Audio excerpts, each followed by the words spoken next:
Okay, in this video I'm going to go over Allegro in E minor, and let's focus on the secondo part first on page 212. So if you're dealing with this part of the duet, you are in bass clef, obviously, and in this particular key, E minor,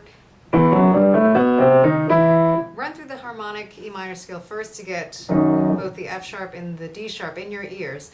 This particular duet is based upon a lot of patterns, so I'll play the entire song first and then point out a couple of things to help you as you prepare this piece. 1, 2, 3, 4.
Repeat.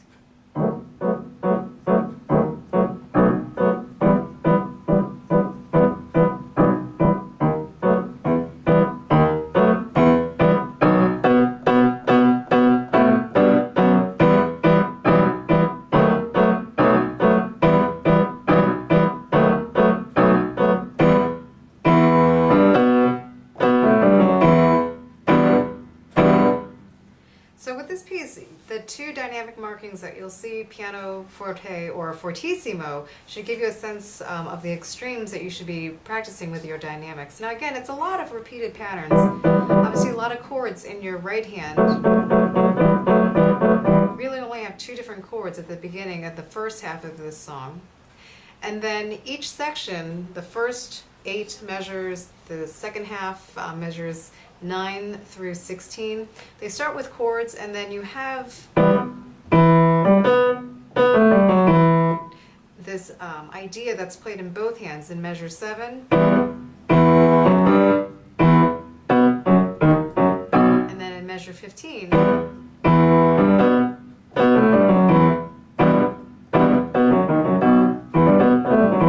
In unison with both hands, so maybe focus just on those 2 measures at a time as you're putting this together. And in your left hand bass clef, most of the notes at the beginning of this piece center around this particular area. So be comfortable with those notes, the ledger lines, before you add in staccato, before you work with both hands together. And then just concentrate on the first 8 measures, putting that together, concentrate on the next 8 measures. Measure 12, make sure you crescendo through that forte section there. Switching over to the primo part, now this part of the piece also has a lot of different patterns. We're using a lot of the same ideas in right hand, left hand, echoing each other. I'll play through again the whole thing with the repeats so you can hear what this sounds like.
Now, one thing that you'll notice is that the right hand and the left hand are both using 5-finger patterns in the primo part. So once you get your fingers on those notes that you need, you don't have to move, unlike the secondo part.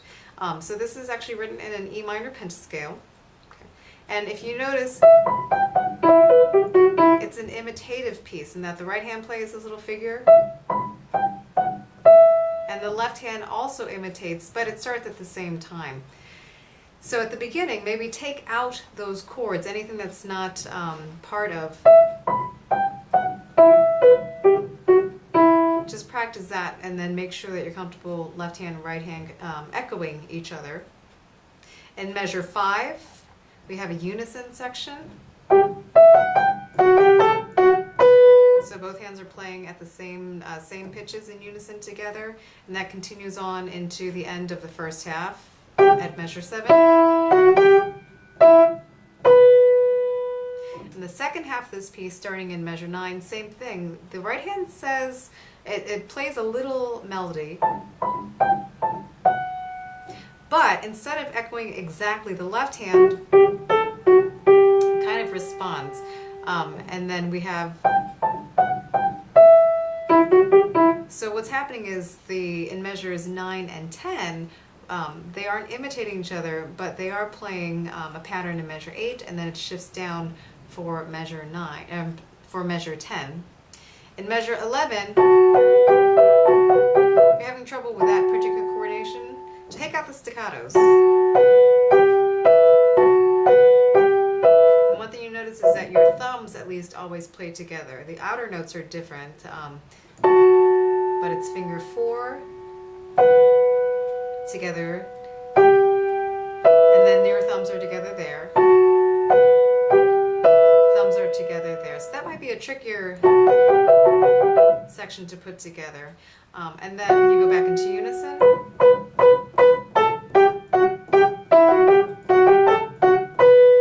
To the end. I'll play through the entire primo part one more time. 1, 2, 3, 4.